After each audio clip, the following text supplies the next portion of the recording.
Assalamualaikum warahmatullahi wabarakatuh.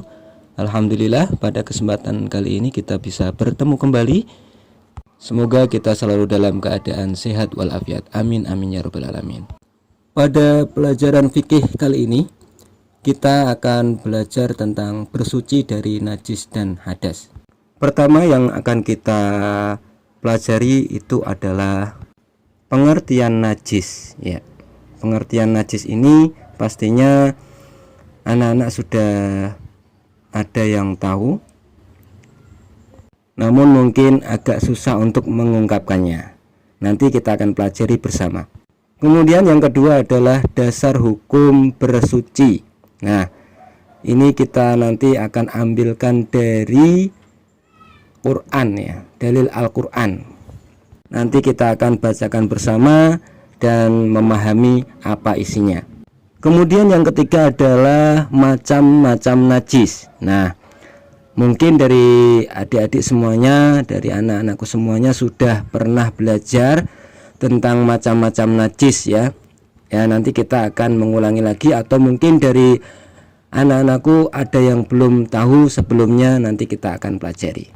Kemudian yang terakhir yaitu keempat, nanti kita setelah belajar apa itu pengertian najis, dasar hukum bersuci itu apa, kemudian mengetahui macam-macam najis, kemudian kita baru mempraktekkan bersuci ya, bersuci atau membersihkan, mensucikan najis ya dengan air. Nah, nanti kita akan praktekkan bersama.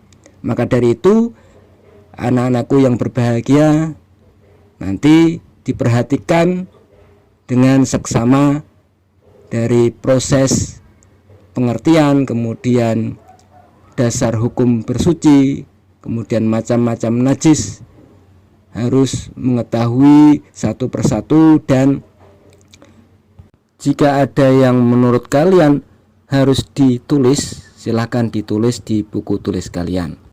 Yang pertama, pengertian najis. Apa itu najis? Dalam bahasa Arab, najis itu yaitu an-najisu ya, atau an-najisu yang artinya kotor atau menjijikkan, atau tidak bersih atau tidak suci ya, seperti itu. Kemudian menurut istilah, najis bisa diartikan suatu benda yang mengotori pakaian atau badan kita, yang menghalangi sahnya ibadah kita kepada Allah.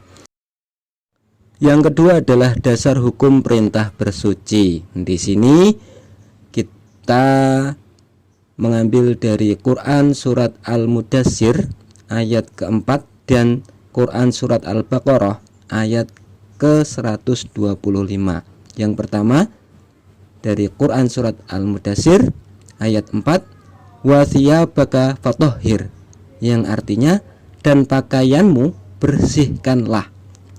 Yang kedua dari Quran surat Al-Baqarah ayat 125, yaitu antahhira baitiya lit-taifina wal 'akifina warruk'is sujud, yang artinya bersihkanlah rumahku untuk orang-orang yang tawaf, yang iktikaf, yang ruku' dan yang sujud.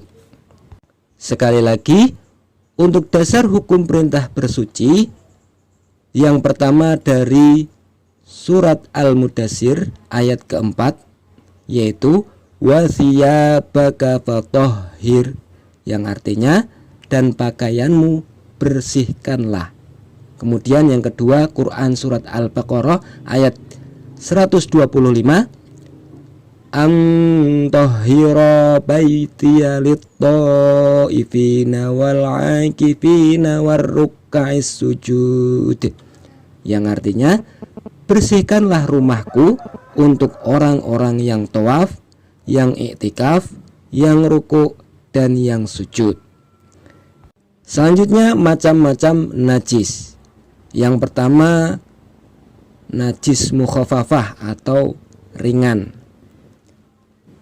Apa itu najis mukhafafah? Najis mukhafafah adalah najis yang diringankan, seperti air kencing bayi laki-laki dan perempuan yang belum pernah makan sesuatu kecuali ASI Apa itu ASI?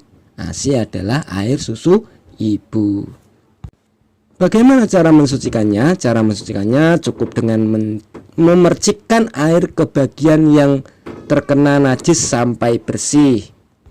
Yang kedua adalah najis mutawasitoh atau sedang. Apa itu najis mutawasitoh? Yaitu najis yang berada di tengah-tengah antara mukhafafah dan mughaladah. Setelah ini kita akan mengetahui apa itu najis mughaladah. Tapi sebelumnya kita harus tahu bagaimana cara mensucikan najis mutawasitoh terlebih dahulu.